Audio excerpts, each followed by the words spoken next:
ಪೆರಡೂರು ಶ್ರೀ ಅನಂತ ಪದ್ಮನಾಭ ದೇವಸ್ಥಾನದ ಮೊದಲ ಹಂತದ ಜೀರ್ಣೋದ್ಧಾರದ ಪ್ರಯುಕ್ತ ನಿರ್ಮಾಣಗೊಳ್ಳಲಿರುವ ನಗಾರಿ ಗೋಪುರಕ್ಕೆ ಶಿಲಾನ್ಯಾಸ ಕಾರ್ಯಕ್ರಮವು ನಡೆಯಿತು. ಮುಜರಾಯಿ ಹಾಗೂ ಸಾರಿಗೆ ಇಲಾಖೆ ಸಚಿವ ರಾಮಲಿಂಗಾರೆಡ್ಡಿ ಅವರು ಶಿಲಾನ್ಯಾಸ ನೆರವೇರಿಸಿದರು. ನಂತರ ಮಾತನಾಡಿದ ಅವರು, ದಕ್ಷಿಣ ಕನ್ನಡ ಮತ್ತು ಉಡುಪಿ ಜಿಲ್ಲೆ ದೇವಸ್ಥಾನಗಳ ತವರೂರು. ಅಂತಹ ದೇವಸ್ಥಾನಗಳ ಊರಿನಲ್ಲಿರುವ ಇಲ್ಲಿನ ಇತಿಹಾಸ ಪ್ರಸಿದ್ಧ ಶ್ರೀ ಅನಂತ ಪದ್ಮನಾಭ ದೇವಸ್ಥಾನದ ನಗಾರಿ ಗೋಪುರ ನಿರ್ಮಾಣಕ್ಕೆ ಮುಜರಾಯಿ ಇಲಾಖೆಯಿಂದ ಸಂಪೂರ್ಣ ಸಹಕಾರ ನೀಡಲು ಪ್ರಯತ್ನಿಸುತ್ತಿದ್ದೇನೆ ಎಂದರು. ದಕ್ಷಿಣ ಕನ್ನಡ ಮತ್ತು ಉಡುಪಿನಲ್ಲಿ ಹೋಗಿದ್ದೀನಿ. ಈಗ ನಾವು ಭಾಷಣಗಳಲ್ಲಿ ಮಾತಾಡುವಂಥ ಸಂದರ್ಭದಲ್ಲಿ ನಮ್ಮ ದೇಶದಲ್ಲಿ ದೇವರ ರಾಜ್ಯ ಯಾವುದು ಅಂದರೆ ಕೇರಳ ಅಂತ ಎಲ್ಲರಿಗೂ ಹೇಳ್ತಾ ಇರ್ತೀವಿ, ಕೇರಳ ಹೇಳ್ತೀವಿ. ಕರ್ನಾಟಕದಲ್ಲಿ ದೇವರ ಜಿಲ್ಲೆ ಯಾವುದು ಅಂದರೆ ದಕ್ಷಿಣ ಕನ್ನಡ ಜಿಲ್ಲೆ, ಉಡುಪಿ ಜಿಲ್ಲೆ ಅಲ್ವಾ, ಮೂರನೇ ಒಂದು ಭಾಗ, ಎರಡು ಜಿಲ್ಲೆಯಲ್ಲೇ ಇದೆ. ಮತ್ತು ಇಲ್ಲಿ ಇರ್ತಕ್ಕಂಥ ದೇವಸ್ಥಾನದ ವಾಸ್ತುಶಿಲ್ಪ ಇರ್ಬೋದು, ಮತ್ತು ಎಲ್ಲದಕ್ಕಿಂತಲೂ ಎಲ್ಲ ಕಡೆಯೂ ದೇವಸ್ಥಾನಗಳು ಕಟ್ತಾರೆ. ಆದರೆ ಕಟ್ಟಾದ ಮೇಲೆ ಅದನ್ನು ನಡೆಸ್ಕೊಂಡು ಹೋಗುವಂಥದ್ದು ಭಾಳ ಕಷ್ಟ ಇರುತ್ತೆ. ಆದರೆ ನಮ್ಮ ಇಲ್ಲಿ ಈ ಭಾಗದಲ್ಲಿ ನೋಡಿದ ಮೇಲೆ ದಕ್ಷಿಣ ಕನ್ನಡ ಮತ್ತು ಉಡುಪಿ ಜಿಲ್ಲೆಯಲ್ಲಿ ಭಾಳ ಶಿಸ್ತಿನಿಂದ ದೇವಸ್ಥಾನಗಳನ್ನು ನಡೆಸ್ಕೊಂಡು ಹೋಗ್ತಾರೆ. ಅದರಲ್ಲೂ ವ್ಯವಸ್ಥಾಪನಾ ಸಮಿತಿಗಳು ಅದು ನಮ್ಮ ಸರ್ಕಾರ ಇದ್ದಾಗ ಮಾಡಿರ್ತಕ್ಕಂಥದ್ದು ಇರ್ಬೋದು, ಅಥವಾ BJP ಸರ್ಕಾರ ಇದ್ದಂಥ ಸಂದರ್ಭದಲ್ಲಿ ನಾಮಿನೇಟ್ ಆಗಿರ್ಬೋದು. ಪ್ರತಿಯೊಬ್ಬರು ಕೂಡ ಅತ್ಯಂತ ಶ್ರದ್ಧೆಯಿಂದ ಅವ್ರ ಮನೆ ಕೆಲಸ ಅಂತೇಳಿ ದೇವಸ್ಥಾನದ ಕೆಲಸಗಳನ್ನು ಮಾಡ್ತಾ ಇದ್ದಾರೆ ಅಂತ ನಾನು ಈ ಸಂದರ್ಭದಲ್ಲಿ ಹೇಳಿ. ಕ್ಷೇತ್ರದ ತಂತ್ರಿಗಳಾದ ವಿದ್ವಾನ್ KP ಕುಮಾರಗುರು ತಂತ್ರಿಯವರು ಮಾತನಾಡಿ, ಅನಂತ ಪದ್ಮನಾಭನ ನಗಾರಿ ಗೋಪುರ ನಿರ್ಮಾಣವೆಂದರೆ ದೇವರ ಪಾದಪೂಜೆ ಮಾಡಿದಂತೆ. ಅಂತಹ ಪುಣ್ಯ ಕಾರ್ಯದಲ್ಲಿ ಪಾಲ್ಗೊಂಡ ನಾವೆಲ್ಲರೂ ಭಾಗ್ಯವಂತರು ಎಂದರು.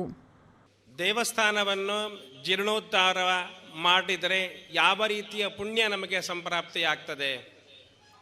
ಜೀರ್ಣೋದ್ಧಾರಂ ಪ್ರಕುರ್ವಾಣಃ ಪೂರ್ವಕರ್ತು ಫಲಂ ಹಿಯತ್ ತಸ್ಸೇವ ದ್ವಿಗುಣಂ ಪುಣ್ಯಂ ಫಲಂ ಭವತಿ ಭೂಪತೆ. ಒಂದು ದೇವರನ್ನು ಮೊದಲಾಗಿ ಪ್ರತಿಷ್ಠಾಪನೆ ಮಾಡುವಂತಹದ್ದು. 1000 ವರ್ಷದ ಹಿಂದೆ ಈ ದೇವರನ್ನು ಪ್ರತಿಷ್ಠಾಪನೆ ಅಂತ ಮಾಡಿದ್ದಾರೆ.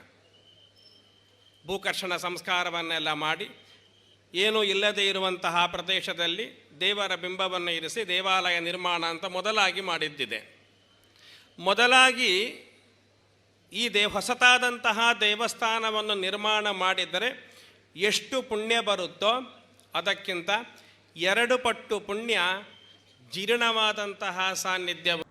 ಶಾಸಕ ಗುರ್ಮೆ ಸುರೇಶ್ ಶೆಟ್ಟಿ ಮಾತನಾಡಿ, ನಾನು ಶಾಸಕನಾಗಿ ಅಲ್ಲ ಸೇವಕನಾಗಿ ಈ ಪುಣ್ಯ ಕಾರ್ಯದಲ್ಲಿ ಎಲ್ಲರೊಂದಿಗೆ ಹೆಜ್ಜೆ ಹಾಕುವೆ ಎಂದರು. ಅಂತೇಳಿ ಈ ನಿಟ್ಟಿನಲ್ಲಿ ಬಹುಶಃ ಕಾಲ ಕೂಡಿ ಬರ್ತಂದು ನನಗೆ ಭಾವಿಸ್ತಾ ಇದೆ. ನನಗೆ ಮತ್ತೆ ಇಲ್ಲಿ ಬಂದಾಗ ನಾನು ದೇವರನ್ನ ಪ್ರಾರ್ಥನೆ ಮಾಡುವಷ್ಟೇ, ಭಗವಂತ ಎಲ್ರಿಗೂ ಏಕಚಿತ್ತವನ್ನು ಕೊಟ್ಟು ಆದಷ್ಟು ಬೇಗ ಈ ಇಡೀ ಸಂಪೂರ್ಣ ಜೀರ್ಣೋದ್ಧಾರ ಆಗುವಂಥ ರೀತಿಯಲ್ಲಿ ನೀವು ಅನುಗ್ರಹ ಮಾಡಬೇಕಂತಕ್ಕಂಥ ಪ್ರಾರ್ಥನೆಯನ್ನು ನಾನು ಮಾಡ್ತೇನೆ. ಶಾಸಕನಾಗೆಲ್ಲ ನಿಮ್ಮೆಲ್ಲರ ಸೇವಕನಾಗಿ ಇವತ್ತು ನಾನಿಲ್ಲಿ ಪ್ರತಿಜ್ಞೆ ಮಾಡ್ತೇನೆ, ಖಂಡಿತ ಸಂಪೂರ್ಣ ಜೀರ್ಣೋದ್ಧಾರಕ್ಕೆ ನಾವೆಲ್ಲ ಇಳಿಬೇಕು. ದೇಗುಲದ ವ್ಯವಸ್ಥಾಪನಾ ಸಮಿತಿಯ ಅಧ್ಯಕ್ಷ ಪ್ರಮೋದ್ ರೈ ಅವರು ಕಾರ್ಯಕ್ರಮದ ಅಧ್ಯಕ್ಷತೆ ವಹಿಸಿ ಮಾತನಾಡಿದರು. ಈ ದೇವರ ಶಕ್ತಿ ಯಾರಿಗೂ ಗೊತ್ತಿರ್ಲಿಕ್ಕಿಲ್ಲ. ಸಾಧಾರಣ ಏನಂತ ಅದು ಗೊತ್ತು ಮಾಡ್ತಾನೆ. ಯಾಕೆ ಈ ಮಾತು ಹೇಳಿದ್ದೇನೆ ಅಂತ ಹೇಳಿದರೆ, ಅವನು ಸ್ವಲ್ಪ ನಿಧಾನವಾಗಿ ಯಾರಿಗಾದರೂ ಇದು ಮಾಡುವುದು. ಆದರೆ ದೇವರು ಮಾತ್ರ, ನಮ್ಮ ದೇವರು ಒಳ್ಳೆ ದೇವರು. ನಮಗೆ ಅದರ ಮೇಲೆ ನಂಬಿಕೆ ಉಂಟು. ನಮಗೆ ಈಗ ಆರೋಗ್ಯ ಆಗಿರ್ಬೋದು, ಕಾಲು ನೋವು ಆಗಿರ್ಬೋದು. ನಾನು ಹೇಳ್ತೇನೆ, ನನಗೆ ದೇವರ ಕೃಪೆಯಿಂದ ನಾವು ಇಲ್ಲಿವರೆಗೆ ಬಂದಿದ್ದೇವೆ. ಈ ಸಂದರ್ಭ ದೇಗುಲದ ವ್ಯವಸ್ಥಾಪನಾ ಸಮಿತಿಯಿಂದ ಮುಜರಾಯಿ ಹಾಗೂ ಸಾರಿಗೆ ಇಲಾಖೆ ಸಚಿವ ರಾಮಲಿಂಗಾರೆಡ್ಡಿ ಅವರಿಗೆ ಮನವಿಯನ್ನು ನೀಡಲಾಯಿತು.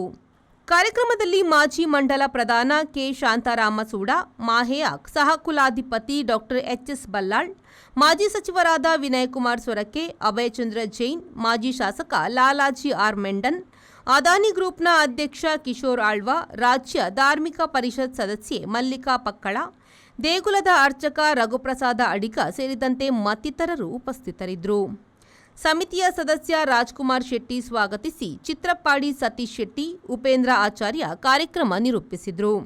ದೇಗುಲದ ತಾಂತ್ರಿಕ ಸಲಹೆಗಾರ ಸಂತೋಷ್ ಕುಲಾಲ್ ವಂದಿಸಿದರು. Bureau report V4 news Udupi.